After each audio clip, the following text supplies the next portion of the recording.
आज का ये एपिसोड शुरू करने से पहले एक छोटी सी बात। क्या आप भी अपना पॉडकास्ट बनाने की सोच रहे हैं? तो एंकर ट्राई कीजिए। ये पॉडकास्ट बनाने का सबसे आसान तरीका है। नंबर 1, ये फ्री है। नंबर 2, इसमें कई सारे ऐसे टूल्स हैं जो आपको अपने फोन और कंप्यूटर पर रिकॉर्ड और एडिट करने की फैसिलिटी देते हैं।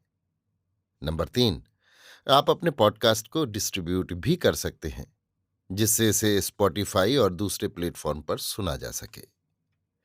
तो डाउनलोड कीजिए फ्री एंकर ऐप या विजिट कीजिए anchor.fm पर अपना पॉडकास्ट स्टार्ट करने के लिए।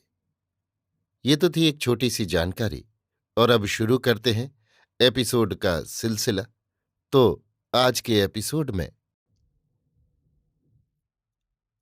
लीजिए सुनिए अयोध्या सिंह उपाध्याय हरिऔध के लिखे उपन्यास अधखिला फूल की 16वीं पंखुड़ी, मेरी यानी समीर गोस्वामी की आवाज में। देखो, चाल की बात अच्छी नहीं होती। अपनी फुलवारी में टहलती हुई कामनी मोहन ने पास खड़ी हुई बासमती से कहा। बासमती, क्या मैंने कोई आपके साथ चाल की बात की है? आपके होठों पर आज वो हंसी नहीं है। आंखें डबडबाई हुई हैं, मुंह बहुत उतरा हुआ है। यही सब देखकर मैंने जो पूछा आपका जी कैसा है, तो ये मेरी चाल की बात है? कामनी मोहन, चाल की बात ना है और क्या है? तुम क्या नहीं जानती हो? फिर सब बातें जानबूझकर पूछने का ढचर निकालना चाल की बात नहीं है तो क्या? बासमती, मैं क्या जानती हूं? जितनी बातें मैं जानती हूं उनमें एक बात भी ऐसी नहीं है जिससे आप इतने उदास हो। मैं आपको हंसता खेलता देखने आई थी, पर उल्टे मुरझाया हुआ पाती हूं। अब मैं क्या जानती हूं बीच में क्या गड़बड़ हुई? कामनी मोहन, चुप रहो बासमती। क्यों बहुत बात बनाती हो? तुम सब जानती हो और सब तुम्हारा ही बिगाड़ा बिगड़ता है। मुझसे काम बनाने के बहाने अलग ऐंठती हो और वहां देवहूति की मां को सब भेद बदलाकर अलग कमाती हो। अब मैंने तुम्हारा मरम समझा है। पहले मैं तुमको ऐसा नहीं समझता था। बासमती, राम राम, ये आप क्या कहते हैं? जो मैं आपसे छल कपट करती हूं तो मेरी आंखें फूट जावें, मेरे तन में ढोले पड़े, मेरा एक पूत मेरे काम ना आवे, मेरा कोई गला काट डाले तो भी मैं आपकी बात दूसरे को नहीं बतला सकती। रुपया पैसा क्या है जो उसके लालच से मैं ऐसा करूंगी? कामनी मोहन, जो ऐसा नहीं है तो फिर ऐसी घोर अंधियाली में, ऐसी कठोर वर्षा में, खड़ी आधी रात को एक अनजान पुरुष मेरा काम बिगाड़ने के लिए वहां कैसे पहुंच गया? बासमती, इसको राम जाने, मैं कुछ नहीं जानती। मैं जो झूठ कहूं तो मेरी जीभ गल जावे। मैं आपकी लौंडी हूं, काम लगने पर आपके लिए अपना कलेजा निकालकर सामने रख सकती हूं। आप इस भांत मुझको दोष न लगाया करें।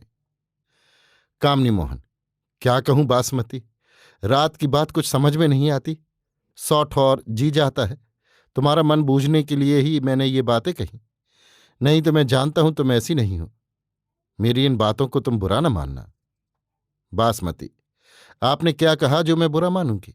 जिस पर चलना है, जो अपना होता है, उसी पर झांझ निकाली जाती है। आप बिगड़ेंगे तो हम लोगों पर बिगड़ेंगे, और किस पर बिगड़ेंगे? बासमती की बातों से कामनी मोहन का दुख कुछ हल्का हुआ। उसने अपने जी का बोझ और हल्का करने के लिए धीरे धीरे रात की सब बातें बासमती से कहीं। पीछे एक लंबी सांस भरकर कहा, बड़ा पछतावा ये है बासमती, मैं रात देवहूति से दो बातें भी न कर सका। बासमती, मैं आपकी जी की बात समझती हूं। आप दो नहीं 10 बातें करते तो क्या, अब उस बूंद से भेंट नहीं हो सकती। कामनी मोहन, मैं देखता तो वो क्या कहती है। बासमती, ये आप अपनी खिसियाहट मिटाते हैं। जब वो अपनी चिकनी चुपड़ी बातों में आपको फांस कर निकल गई, तभी आपको समझना चाहिए था। वो नित फुलवारी के फाटक में होकर आती जाती थी। जब उस दिन फाटक छुड़ाकर मैं उसको खिड़की की ओर ले चली तो वो एक डग आगे न रखती थी, पर मेरे ऐसा था जो मैं किसी भांत उसको उस ओर लिवा गई। कामनी मोहन, मैं उसको इतना नहीं समझता था। उसके भोले भाले मुखड़े से इतना सयानापन नहीं झलकता। बासमती, वो देखने ही को भोली भाली है। उसकी माँ ने उसको पूरी पक्की बना दिया है। देखते नहीं उसका कलेजा। 2 महीने आपने तो उसके कोठे की ओर एक एक नहीं 4 4 बार जाते रहे, पर क्या उसकी झलक तक दिखलाई पड़ी? कामनी मोहन, नहीं, कभी नहीं। झलक का देख पड़ना तो दूर, वो खिड़की भी मुझको कभी खुली नहीं मिली। इसी से तो बहुत समझ बूझ कर रात की बात ठीक की गई थी। पर क्या कहूं, हम लोगों की ये चाल भी पूरी न पड़ी। बासमती। चाल तो सभी पूरी पड़ी थी, पर अनसोची बात के लिए क्या किया जावे। मैं ये नहीं समझती हूं, ये दाल भात में मूसल कौन था। कामनी मोहन। जो ये बात मैं जानता ही तो फिर क्या था, आज ही उसको ठिकाने लगा था। वो तो अपने को देवता बतलाता था, पर वो जैसा देवता है मैं जानता हूं। वो है कैंडी का, ये मैं कहूंगा, पर अपने को देवता बतलाना उसकी निरी चाल थी। बासमती। आपने आज उसको खोजवाया था? कामनी मोहन। खोजवा कर क्या करूंगा, ऐसी बातों पर धूल डालना ही अच्छा है। फिर मुझसे बैर करके कोई इस गांव में ठहर सकता है? वो कभी का सटक गया होगा, यहां बैठा थोड़े ही होगा। बासमती।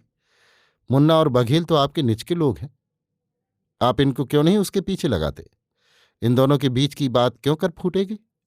कामनी मोहन। मुन्ना और बघेल का भी रात ही से पता नहीं मिलता। क्या कहूं, रात की जितनी बातें हैं सभी निराली हैं।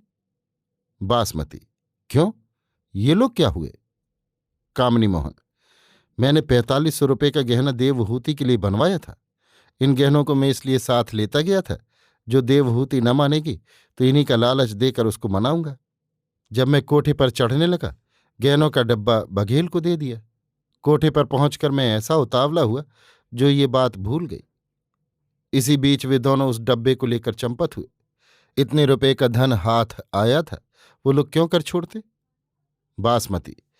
जो 100 रुपये भगमानी को और 50 रुपये देवहूति के घर के दूसरे कामकाजियों को दिए गए थे, मैं उसी के लिए मर रही थी। ये बात तो आपने ऐसी सुनाई जो मुझ पर बिजली टूट पड़ी। कामनी मोहन। भगमानी को जो 100 रुपये दिए गए उसका क्या पछतावा है? उसने अपना सब काम ठीक ठीक किया था। घर के भीतर की ओर से किवाड़ियां लगा ली थी, कोठे की बड़ी खिड़की खोलकर उस पर रस्सी की सीढ़ी लगा दी थी। आप भी कोठा छोड़कर कहीं चली गई थी। काम पड़ने पर उसके घर के दूसरे कामकाजी भी सर न उठाते, पर इन दोनों ने बड़ा धोखा दिया। बासमती। धोखा नहीं दिया, सर काट लेने का काम किया। पर मैं क्या कहूं, मुझसे तो आज कुछ कहते ही नहीं बनता। कामनी मोहन। जाने दो बासमती, मुझको इन बातों की इतनी खोज नहीं है, पर देवहूति को हाथ से न जाने देना चाहिए। बासमती। मैं कब देवहूति को छोड़ने वाली हूं, पर दुख इतना ही है कि काम बिगड़ता जाता है। मैंने आपसे अभी नहीं कहा, आज पार्वती ने अपने यहाँ के सब कामकाजियों को निकाल दिया। भगमानी 20 बरस की पुरानी टहलुनी थी, आज उसको भी छुड़ा दिया। वे सब मेरे यहाँ रोते आए थे, इन सब से मेरा बड़ा काम चलता था। कामनी मोहन। पार्वती कैसी चाल की है कुछ समझ में नहीं आता, पर वो कामकाजी लावेगी कहाँ से? रखेगी तो यहाँ ही के लोग। यहाँ कौन ऐसा है जो मेरा दबाव नहीं मानता? बासमती। पार्वती को जो तुमने ना पछाड़ा तो कुछ न किया। बासमती। अपने चलते तो मैं चूकती नहीं, पर होनी को क्या करूं? मैं भी यही कहती हूं, जो पार्वती ने मुंह की न खाई तो कुछ न हुआ। कामनी मोहन। अब की कोई बड़ी गहरी चाल चलनी चाहिए। बासमती। मैंने समझा। अच्छा, अब मैं इसी सोच में जाती हूं। ये कहकर वो चली गई। अभी आप सुन रहे थे अयोध्या सिंह उपाध्याय हरिऔध के लिखे उपन्यास अधखिला फूल की 16वीं पंखड़ी, मेरी यानी समीर गोस्वामी की आवाज में।